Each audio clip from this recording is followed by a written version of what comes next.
الحمد لله نحمده ونستعينه ونستغفره ونعوذ بالله من شرور أنفسنا ومن سيئات أعمالنا من يهده الله فلا مضل له ومن يضلل فلا هادي له وأشهد أن لا إله إلا الله وحده لا شريك له وأشهد أن محمدا عبده ورسوله أما بعد فإن خير الحديث كتاب الله وخير الهدي هدي محمد صلى الله عليه وسلم وشر الأمور محدثاتها وكل محدثة بدعة وكل بدعة ضلالة وكل ضلالة في النار. أعوذ بالله من الشيطان الرجيم. بسم الله الرحمن الرحيم. وما خلقت الجن والإنس إلا ليعبدون. وقال النبي صلى الله عليه وسلم قاتل الله اليهود والنصارى اتخذوا قبور انبیائهم مساجد. متفق علیہ. آج کے اس جمعے کے خطبے میں جس موضوع کی وضاحت کی جائے گی اس کا تعلق ہے پیارے نبی علیہ الصلوۃ والسلام کی وصیتیں. وصیت کا مطلب ہوتا ہے کہ وہ انتہائی اہم اور قیمتی باتیں جو آدمی اپنے قریبی لوگوں کو مرنے سے پہلے یا جدائی سے پہلے کچھ اہم باتیں بتلا دیتا ہے کہ ایسا ایسا کرنا، کچھ نصیحت کر جاتا ہے، کچھ باتیں سمجھا کے چلا جاتا ہے، اسی کا نام وصیت ہے. انبیاء علیہم الصلاۃ والتسلیم نے بھی وصیتیں کی ہیں. امام الانبیاء سید المرسلین محمد الرسول اللہ صلی اللہ علیہ وسلم نے بھی کچھ وصیتیں کی ہیں، مگر آپ کی وصیتیں بہت زیادہ ہیں. لیکن ہم ان وصیتوں کو یہاں بیان کریں گے جن کا تعلق آپ کی آخری زندگی سے، یعنی جب آپ دنیا سے رخصت ہو رہے تھے، یعنی آپ کا جب انتقال کا وقت آیا تو اس مرض الموت میں آپ علیہ الصلوۃ والسلام نے جو وصیتیں کی تھی اس کے تعلق سے آج کے اس جمعے کے خطبے میں باتیں بتائی جائیں گی. نبی کریم صلی اللہ علیہ وسلم نے اپنی زندگی کے آخری لمحات میں جن باتوں کی نشاندہی کی ہے اور جن چیزوں کی آپ نے تاکید کی ہے ان میں سب سے پہلی بات یہ تھی کہ آدمی اپنے عقیدے کو درست رکھے. آدمی کا عقیدہ کیسا ہو؟ آدمی کا عقیدہ بالکل سچا ہو، خالص ہو، درست ہو. نبی علیہ الصلوۃ والسلام نے اپنی وفات کے 3 یا 4 روز پہلے آپ نے ایک تقریر کی تھی، درس دی تھی، اور اسی بستر مرگ پر آپ علیہ الصلوۃ والسلام لیٹے ہوئے تھے، چادر اوڑھ رہے تھے، ہٹا رہے تھے. اسی دوران آپ علیہ الصلوۃ والسلام نے کہا قاتل اللہ الیہود والنصارى اتخذوا قبور انبیائهم مساجد.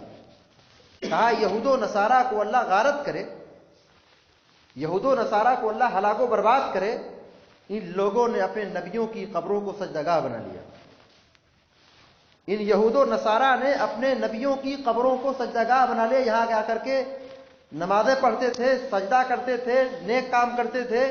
یہ کون کرنے والے تھے؟ یہود و نصارہ تھے. یہ روایت بخاری اور مسلم کی ہے. یہ بات آپ نے بتلائی. راوی کہتے ہیں آپ علیہ الصلوۃ والسلام ہم کو ڈرا رہے تھے اس سے کہ یعنی جس بنیاد پر یہود و نصارہ پر اللہ کے نبی نے لعنت بھیجی ہے، ہلاکت و بربادی کی بد دعا کی ہے، وہ ہم کو ڈرا رہے تھے کہ ہم یہ کام نہ کریں. یحذر ما صنعوا، کہ جو کچھ یہود و نصارہ نے اپنے دین میں ملاوٹ کیا تھا اور اپنے دین میں اضافہ کیا تھا اور دین کو بگاڑا تھا، اس برے کام سے اللہ کے نبی علیہ الصلوۃ والسلام ہم کو ڈرا رہے تھے. تو پہلی وصیت آپ کی یہ تھی، پہلی نصیحت یہ آپ کی یہ تھی کہ ایک مسلمان کا تعلق اللہ سے مضبوط ہونا چاہیے، اس کا ایمان مضبوط ہونا چاہیے. اسی لیے شریعت اسلامیہ میں کتنی سخت تعلیم دی گئی ہے کہ شروع کے دور میں آپ علیہ الصلوۃ والسلام نے قبروں کی زیارت کو حرام قرار دے دیا تھا. قبروں کی زیارت کرنا شروع اسلام میں ناجائز تھا، منع کیا گیا تھا۔ پیارے نبی صلی اللہ علیہ وسلم کہتے ہیں کنت نہیتکم عن زیارت القبور، میں تم کو قبروں کی زیارت سے منع کرتا تھا۔ وجہ کیا تھی؟ وجہ یہ تھی کہ پچھلی امتوں کی تباہی و بربادی میں یہ قبروں کا بڑا کردار رہا ہے، قبروں کا بڑا کردار رہا ہے۔ ان لوگوں نے انبیاء اور صالحین کی، بزرگوں کی قبروں کو سجدہ گاہ بنا لیا، وہیں جا کر کے عبادت کرنا شروع کر دیا، ان سے جا کے مانگنا شروع کر دیا۔ مگر بعد میں جب مسلمانوں کی عقیدے کی مضبوطی آ گئی، مسلمانوں نے اسلام کو سمجھ لیا، اللہ پر ایمان لانے کے مطلب کو سمجھ لیا، تو اللہ کے نبی علیہ الصلوۃ والسلام نے کہا قبروں کی زیارت اب جائز ہے، اب قبروں کی زیارت کر سکتے ہو۔ اور پھر یہ حکم دیا کہ جاؤ قبروں کی زیارت کرو، ان کے حق میں مغفرت کی دعا کرو۔ یہ نہیں کہا جا کے ان سے دعا مانگو۔ اسلام میں یہ حکم ہے کہ ہم جا کر کے مردوں کے حق میں مغفرت کی دعا کریں، یہی آپ علیہ الصلوۃ والسلام نے تعلیم دی ہے۔ یہ حکم نہیں دیا گیا ہم کو کہ ہم جا کر کے مردوں سے مانگیں۔ تو امتوں کی بربادی میں آج بھی یہود و نصارہ کے یہاں آپ دیکھیں، یہ سب سے پہلا طبقہ ہے۔ یہود و نصارہ کے یہاں آج بھی قبروں کی پوجا جاری ہے، آج بھی یہود و نصارہ کے یہاں قبروں کو پختہ بنانا یہ سسٹم موجود ہے۔ اسلام نے اس سے منع کیا ہے۔ اسلام میں قبر کا تصور یہ ہے کہ آدمی زمین سے ایک بالش قبر کو اوپر رکھے اور پختہ نہ بنائے، یہ اسلام کا حکم ہے۔ اور پھر یہ حکم دیا کہ قبرستان میں نماز مت پڑھو، قبرستان میں نماز ہوگی ہی نہیں۔ مسجد اور قبر یہ دونوں کبھی اکٹھا ہی نہیں ہو سکتی ہے۔ آدمی کی نماز وہاں ہوگی جو قبرستان سے الگ ہو، قبرستان میں مسجد ہو وہاں نماز نہیں ہوگی، یا قبرستان پہ جا کوئی نماز پڑھے وہاں نماز نہیں ہوگی۔ تو پیارے نبی علیہ الصلوۃ والسلام نے جو پہلی تعلیم دی وہ یہ تھی کہ اللہ تبارک و تعالیٰ یہود و نصارہ کو ہلاک و برباد کرے، کیونکہ ان لوگوں نے اپنے بزرگوں اور اپنے نبیوں کی قبروں کو سجدہ گاہ بنا لیا۔ اور پھر آپ علیہ الصلوۃ والسلام اپنی امت کو یہ تنبیہ کر رہے تھے کہ جو کچھ یہود و نصارہ نے کیا تھا وہ کام مت کرو۔ دوسری وصیت آپ کی یہ تھی کہ آپ علیہ الصلوۃ والسلام نے اپنی وفات کے آخری لمحات میں ایک اہم بات آپ نے بتائی کہ جزیرۃ العرب سے مشرکوں کو نکال دینا، یعنی اس جزیرۃ العرب میں صرف مسلمان رہیں گے، اسلام کا بول بالا ہوگا۔ اس جزیرۃ العرب میں دو مذہب نہیں رہے گا۔ کیوں؟ اگر دو مذہب رہیں گے، دو لوگ پائے جائیں گے تو پھر اختلاف پیدا ہوگا، مسلمانوں میں بگاڑ پیدا ہوگا۔ تیسری وصیت آپ علیہ السلام نے یہ کی کہ